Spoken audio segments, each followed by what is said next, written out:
It's a kind of inherently political project, I think. It involves these relations between humans around the world and between humans and non-human things. But it's also a very complicated design project because it's about, well, it's an architectural project. How do we kind of build somewhere which is going to store stuff underground for a very long time?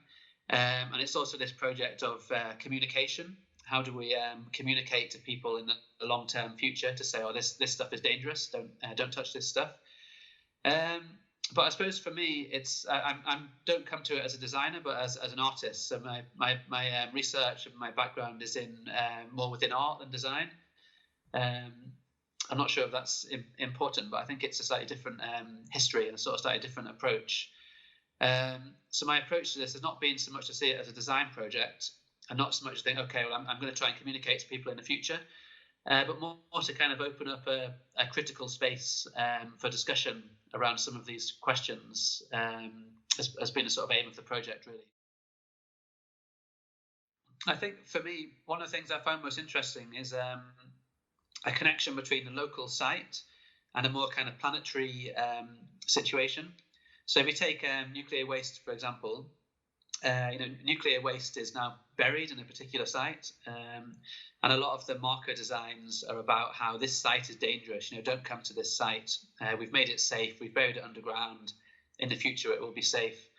But I think if we take a more kind of planetary viewpoint, it's not entirely safe. So if we think about the kind of whole process of the production of nuclear fuel, of waste, where it comes from, around a more kind of planetary context, then there's still great areas of toxicity which are not made entirely safe.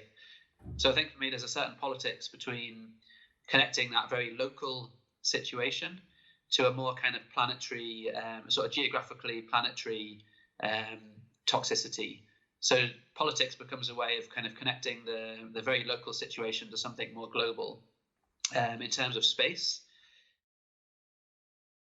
I suppose I work in a collective way, mainly through workshops. It's something I'm quite interested to do. So the designs are made through workshops. They're group designs, they're collective designs. So there's a sense of kind of building a collective through the act of the research. So there's that kind of collective in the moment which comes together and makes the designs and is part of the discussion. So these are kind of momentary collectives, I guess, that arise and emerge and become part of the debate. And I suppose to kind of go back to what I was discussing before, it's to think about collectivity in terms of this very kind of local community, but how that connects to other communities around the planet through the nuclear. So that's a kind of larger sense of collective. And I suppose collective in the sense of what would it mean to think of an assemblage of human and non-human things as a kind of collective as well, which I think these long scales kind of force us to think about a little bit more. So I suppose these figures that I've been making, they're a kind of personification of nuclear waste and all the kind of complexities of nuclear waste. So they're a translation of deep time and of the kind of politics of the nuclear into these demon figures. So I am interested in translation, and I suppose my approach to it is through fiction, myth, and personification. I think a lot of the current design discourse around the nuclear waste futures is about knowledge. So it's okay. How can we transmit knowledge to the future? As if it doesn't change. Not to kind of focus on how it changes so much, but like we've got this stuff here. We just need to tell it to the future.